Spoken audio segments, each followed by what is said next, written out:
Video آپ دیکھیں، اس میں ایک بلی ایک چوہے کا شکار کر رہی ہے اور اسی کوشش میں اس کو پکڑنے میں وہ کامیاب ہو جاتی ہے۔ پکڑنے کے بعد اس کو دیوار کے پاس لے کر آتی ہے اور چوہا پھر بھاگنے کی کوشش کرتا ہے اور بلی ایسے جیسے اسے منع کر رہی ہے کہ ادھر نہ جاؤ، لیکن اس چوہے کو بلی سب سے بڑا خطرہ محسوس ہوتی ہے اور وہ اسی ڈر سے دم دبا کر بھاگ جاتا ہے اور اسی اثناء میں وہ بلی سے بچنے کے چکر میں مرغی کا شکار ہو جاتا ہے۔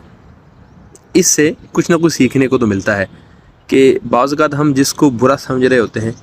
جس کو خطرہ سمجھ رہے ہوتے ہیں، وہ کہیں نہ کہیں ہماری بھلائی چاہ رہا ہوتا ہے۔ اس میں آپ والدین لے سکتے ہیں، بڑے بھائی بہن لگا سکتے ہیں، یا کوئی ایسے افراد جو ہماری بھلائی چاہتے لیکن ہمیں لگتا ہے کہ شاید وہ ہمارا بھلا نہیں کر رہے، پھر ہم اس کی جب نہیں مانتے تو پھر اس سے بڑی مصیبت میں پڑ جاتے ہیں جس سے ہم بچنے کے لیے بھاگ رہے ہوتے ہیں۔ تو شیئر کیجئے اس ویڈیو کو اس امید کے ساتھ کہ کاش ہمیں یہ سمجھ آ جائے کہ جب ہمیں کوئی کسی چیز سے منع کر رہے ہو تو جلد بازی سے کام لینے کی جائے تھوڑا صبر کے ساتھ، تھوڑا تحمل کے ساتھ کام لیں، تاکہ ہم کسی بڑی آزمائش میں پھنسنے سے بچ جائیں۔